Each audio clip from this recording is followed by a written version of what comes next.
Strobe Studios presents Michael Helgens and Greg Kilberger in The Watson Files.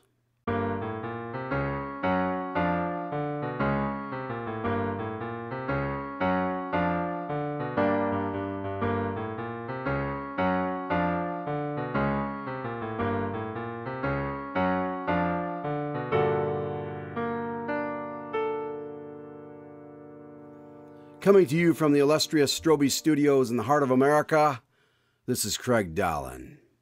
Order your copy of the first season of the Watson Files today at strobestudios.com. Get all 20 commercial-free episodes with over 4 hours of mystery, intrigue, and deduction. This 4-disc set makes a great Christmas gift. And now, let's join the doctor and see what story he has for us today.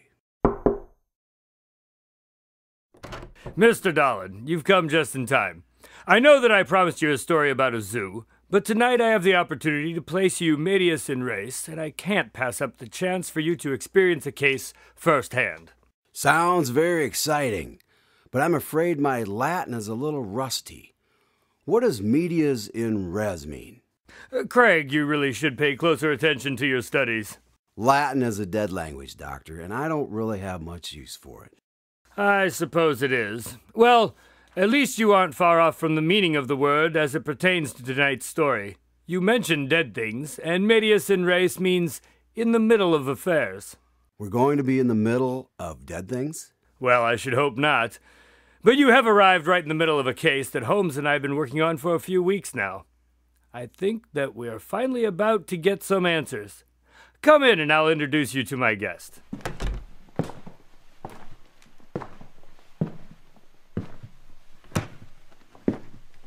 Craig Dahlen, meet Simon Drinn. He is a detective from Scotland Yard, and I've only just returned from picking him up at the airport. I'm very happy to meet you, Mr. Dahlen. You won't mind me saying that I hoped you were Mr. Holmes. We're expecting him as well. That should be him now. Be right back, gentlemen. Simon, perhaps you can fill Mr. Dahlen in on the case. Spencer believes that his help will be invaluable in finally solving this one. Well, if Mr. Holmes thinks it's best, then I'm happy to include Mr. Dahlen. Thank you. The crime itself is not all that complex, but we've had no leads on the matter except that Spencer Holmes may be connected somehow. Spencer? I had no idea that he was so well known that far away. Well, he isn't. It was his grandfather, Sherlock's name, that came up, actually. So what is the problem such that you had to come all the way over here? Well, as I told Mr. Holmes and Dr. Watson when we spoke on the phone a few weeks ago, there's been a series of murders which have caused quite a fuss. About a month ago, the city of Stirling had elections for the posts on the Stirling Council, the governing body that provides administrative services to the city. There are 22 posts available and the elections are held every 4 years. The provost, something like the mayor, is in quite the fit over the goings-on as of late, though, because the victims have all been the newly elected members of the council. I could see how that would cause people to be ill at ease. Yes, thus far each of the victims has been found hanging from their hands in the middle of the railway tunnels, but not before the trains obliterated the remains beyond recognition. We only know who they were based on dental records in the notes that are sent to the yard shortly after their departure. The killer is sending notes? Reminiscent of those sent by Jack the Ripper during his years of tormenting the populace. That is interesting. You would think that given today's technology, it would be a bad idea to send evidence directly to your pursuers.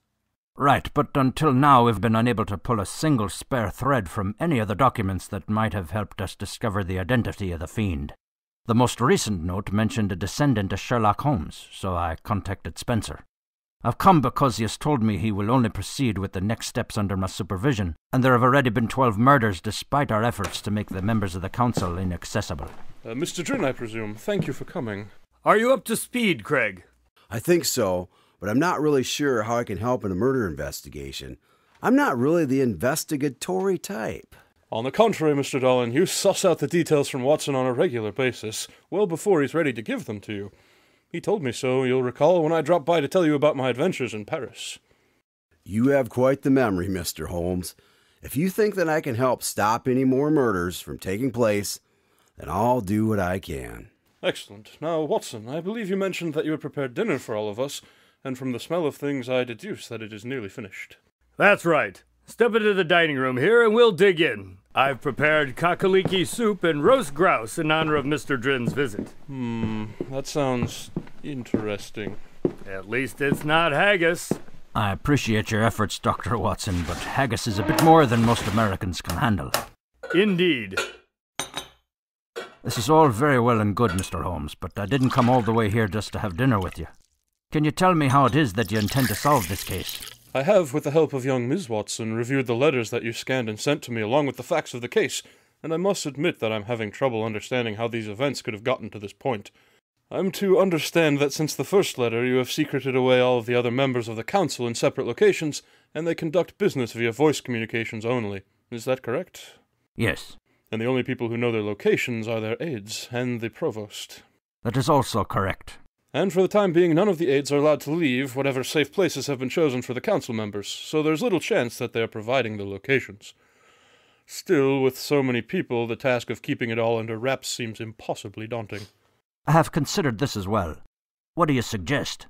It seems unlikely, but there have been 1 or 2 times in the past where I have been unable to determine the solution based on the available evidence. In almost all of these situations, a man named Professor Marty has been involved. He's presently in prison serving a 10-year sentence for criminal conspiracy, but this seems like something that he would be able to manage from the inside.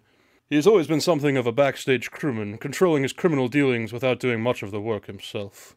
Officer Weathers would cringe to hear you suggest that Professor Marty could be involved in a plot to kill the council of the smallest city in Scotland from his prison cell in America. Yes, he would. Holmes, some of your theories are far-fetched from time to time, but you got to give it a rest on this Marty guy. Oh, hello, officer. I didn't hear you come in. Your front door was unlocked, Dr. Watson. You really should be more careful. I dropped by to see how you were getting along with Mr. Drinn here, and I'm glad I did, so that you could keep from wasting more time on Professor Marty. I've had guys looking after him on the inside, and they would know if he had been controlling a conspiracy to commit 22 murders.